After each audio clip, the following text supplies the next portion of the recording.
Someone wrote, do a video on leadership, and then some other smart ass wrote it underneath it saying, well, he's probably just going to say go read a bunch of books and get skilled up in the area. Yeah, well, that is exactly what I'm going to say. But it's true, because that is what a leader is. As Paul Keating really distilled it well, he was saying that a leader is somebody who has a lot of skills in that area with a vision. Those two things combined. I'm going to break that down another way though. So obviously that's step number one to anyone. If you're going to be a leader in a field, you have to know what the fuck you're talking about, obviously. But the second thing that I would say, and I think it was Sam Simon's work, maybe, but somebody was explaining the why. The path of the why. And actually, let me just link this first to Jim Carlinge.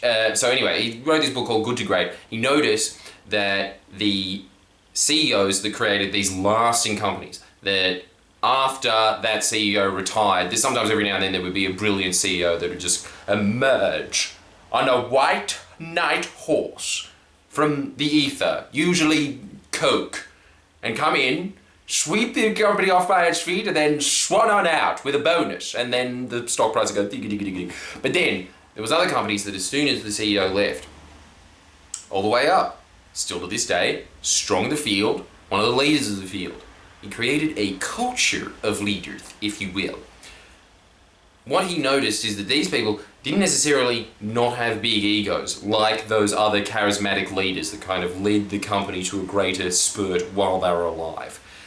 What these leaders had was that they channeled their ego instead of into themselves of, I'm so brilliant, basically Malcolm Turnbull, the Malcolm Turnbulls of the business world. These ones instead put their ego into the business. They channeled it into that. They made that their legacy. As a result of that, they were trying to make sure that they had strong successors when they passed. They were trying to make sure that the employees were happy so that they weren't striking and the unions were getting involved and destroying productivity, because if everybody was on the same page, if everybody was moving towards the same goal, if everybody was happy, you know, happy wife, happy life. That's what happens, right? If you are just able to keep everybody happy and motivated, and everybody on the right course, obviously that is what makes a leader. Somebody who is able to inspire others into a vision that they have. So, that's really what a CEO at the best of times should be. They should have that character trait. Doesn't necessarily mean that they have to be charismatic. That's just another element of being able to animate the idea in people's minds. Charisma, I think, is very important when it comes to a leader, no, important's probably not even the right word. It's like another nice paint to have in your canvas. Usually charismatic people become leaders because they are able to do that. They're able to put pictures in other people's minds. But I think that the most important thing is to at least have the picture.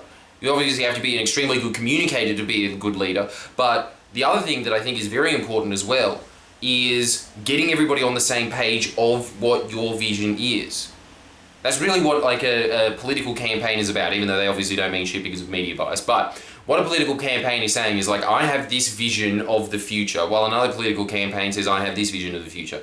Nowadays, pretty much all the Liberal Party's campaigns are, the Labor Party sucks, look at Anthony Albanese's shit coming over. But in the olden days, they actually would have those things. They would say like, John Hewson, for instance, was a really scary, autistically, overly like technocratic economic picture of Australia. Yeah, right view anyway. He's obviously a brilliant man, he's a very intelligent man, but he was painting a picture of the future. And that's why I think John Hewson actually really was the last leader of the Liberal Party. John Howard certainly didn't do that. His whole campaign was, why do we even have to have a big picture? Paul Keating was constantly running on the big picture. That's why, in fact, you know what? That's the one thing that he was polling really well on, especially against John Howard. That's why they made the campaign slogan in 1996, leadership full stop. Because everybody, you didn't have to like Paul Keating, but I think everybody respected Paul Keating as a leader. He was an extremely focused, obviously capable man because he'd done all the training all throughout his childhood. Going up to the former Premier Jack Lang, learning as much experience as he possibly could from him, but also leaders of, the aerial industry, leaders of mining, all of these people. He was just sucking experience out of them to see how the country actually functioned and operated. And so he had the best understanding of it, therefore he could paint the best picture as to what he thinks the country should have been like. John Howard, on the other hand, basically said, why do we even have to have a picture? Because Australians have no, ambition whatsoever. They're like, yeah, let's just sit back with Johnny for 10 years and do nothing.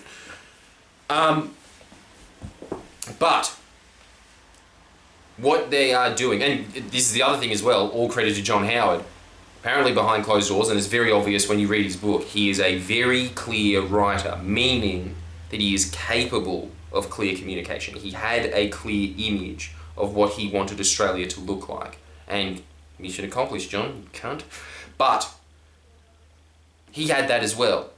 It's just he wasn't able to animate it to the public. He had media on his side, so obviously that's why he won those elections, and they can paint the picture for you as well. But just on a more macro level, that's the first thing you need to have, is the ability to paint a picture.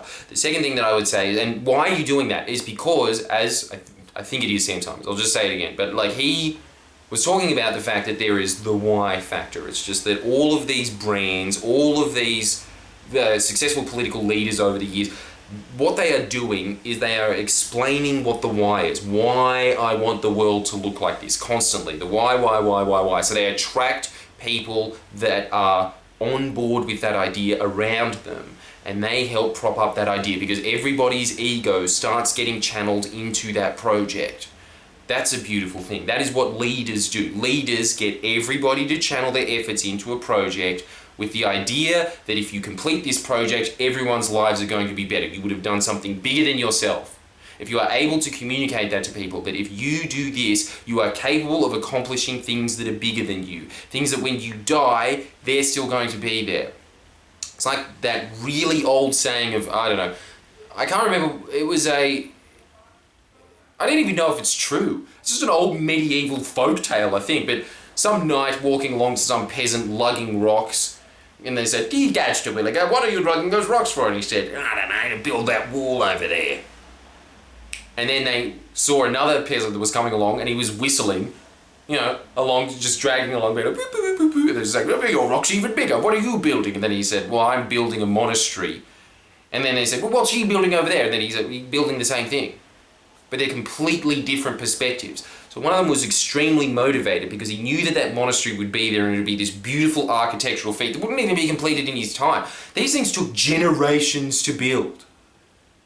But one day there would be this beautiful monastery and he added to that. That made his life valuable. If you are able to communicate to other people, this is how you make your life valuable. You will be a leader, not in title, as in an actual leader, as in somebody who people look up to and say, guide me to the paradise. Guide me to the whatever it's called. I can't believe how stupid I am all of a sudden. The bloody Neverland or whatever, Nirvana. The band. Clearly, leadership material. What's it called again? Fucking heaven? Oh, sorry. Oh no, now it's all out of shape. If this was a normal YouTube channel, I'd have a lot of like, oh, this is quirky, I've just edited that out, but not really. But can't even be fucked to do that. So, that's the next part. The third part, which I don't think anybody wants to hear, and everybody's going to go, oh, you've said this before, shut the fuck up. I'll say it again. And you're going to listen to it. I'm sick of you clicking off and not watching these videos. I want you to listen to the same thing. I don't want to do any more work. I've done enough. I think that to be an effective leader, not one of those title leaders, like an actual leader, somebody who people do legitimately revere and respect, the Paul Keatings of the world.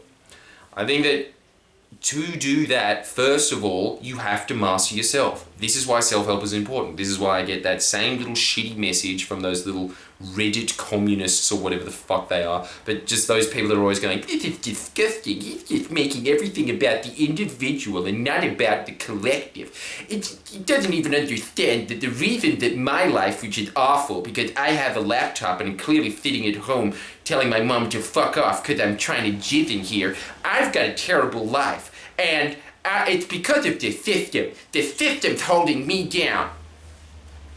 Dude, shut the fuck up. I understand those systematic problems, but there's a lot of problems in life. There is individual problems. The fact that you got addicted to drugs, this is the other thing that you will always hear over and over again. No, sorry. This is like my big argument that I always have on Facebook, Friendly Geordies, every time I ever do a video about drugs. You know, a semi-serious video about drugs. Everyone's just like, ha ha ha, druggers. Everyone's like, yeah, let's make fun of addiction now. But then when you actually are talking about it on a government level, you always have to put out the point of saying that, yeah, there's policy implementations that governments could put in place to reduce the amount of people that are addicted. Obviously, that definitely is true. But the other thing is, you shouldn't be taking up the meth pipe in the first place. Sorry. That's on you. That decision to put that in your mouth, that is your decision. You have to own that. It is not the government's job to not make you a meth head. Right? The government's job is to reduce the number of aggregate meth heads. That's their job, just on a statistical level, not you personally. You have to do that. There's a lot of personal responsibility that people just like to shirk off. It's like, it's the system, it's the government. It's like, I'm on board with that idea to a certain level, but at a certain point, if you starve to death, it ain't because Pol Pot's running the country, he ain't. Scott Morrison is, it's because you forgot to feed yourself. And so I think it's the same when it comes to leadership. There's that old circle of influence, which is that if you're able to influence yourself, then you're able to influence the people around you, then you're able to influence your community, then you're able to influence your country, then you're able to influence the world. And it all bases on this one key bedrock. How much you are able to discipline yourself, because if you're able to discipline yourself, you will become a leader to the people around you. They will look up to you. They will be like, how are you getting to that position? And then you tell them, I got there by doing this. That is leading. You are putting those people in a better position. That's leadership. It starts with you. It starts with self-mastery. That's why self-help is important. That's why when I think about self-help, it actually starts bringing a tear to my eye, because I really think that I would not have been able to have created Friendly Geordies without self-help. Friendly Geordies is a bizarre phenomenon that, as far as I can see globally, there's nothing really to compare it to. There's political commentators, and they might be bigger, but that's because the markets that they're aiming at are bigger, right? In terms of the amount of share that I have when I'm talking about politics in Australia, which has no industry around it. When you're talking about US politics, for instance, right, there is an entire industry designed to make it as interesting and flashy as possible that you can get off of, that you can take some of their like flair off of and put it into yourself, right? But in terms of the population size of Australia to other political commentators on YouTube, Friendly Geordies is massive in comparison. No offense, but it's just huge. But the thing is, it's because I channeled my obviously huge ego into that project, because I wanted to see a change in government. Now, have I accomplished that? No. But I see myself as that peasant building the monastery. I don't even know if this is going to happen in my lifetime, that we're going to be able to take back some form of pro-population media, which is what we had in the 20s and 30s, I think it was, and then after that it started getting taken over more and more subtly by business. But there was a pro-Labor newspaper because it was owned by the Labor Party. There was a pro-Labor radio station because it was owned by the Labor Party. They were able to get their message out to the people. I see that as my big goal in life. I want to make a media that is pro-population, so you can get parties elected that are in the interests of the general population. That's what I see my role as. I don't know if I'm ever going to get to that role, but I just see myself as just trying to put that one brick in the wall. That's all I'm looking at. Anyway, Friendly Geordies, not to brag, but I think it's because we were able to combine all these other different traits into it. Just being like, oh yeah, let's talk about maths, hey, let's talk about Aussie courts. So you're able to put all of those things in. It's because you're able, just getting better and more disciplined and making your brain think in different ways, that you're able to produce all this different content. Whereas most political channels just produce the same boring shit over and over again. What's Trump done today? Fuck Trump. I hate Donald Trump. I like Bernie Sanders. Fuck Trump. It's very one track, like this channel is, right? But on the Friendly Geordies channel, you will look at it, it's just schizophrenic. It's like, everything, not everything. And like, you know, obviously there's this very, very common tangents there. But you're trying to expand it. You're trying to appeal to as many people as possible. You are trying to get more discipline. You're trying to learn different things, what other people are interested in. I think that all came from originally self-help. I think it came from the fact that I was able to discipline myself. I was able to sit there and think, no one actually gives a shit about you personally. And when I say you, I'm talking about me. I'm talking about just the collective you. No one gives a shit about you as an individual. So stop just trying to put it into this thing of like, I'm the politics man, I'm very intellectual. No, just try and relate to them and then say, hey, if you did this, this would be better for your life as well, right?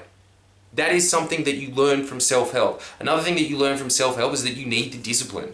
You need the discipline to be able to produce this much content. And when it comes to Friendly Geordies, we produce a lot of content.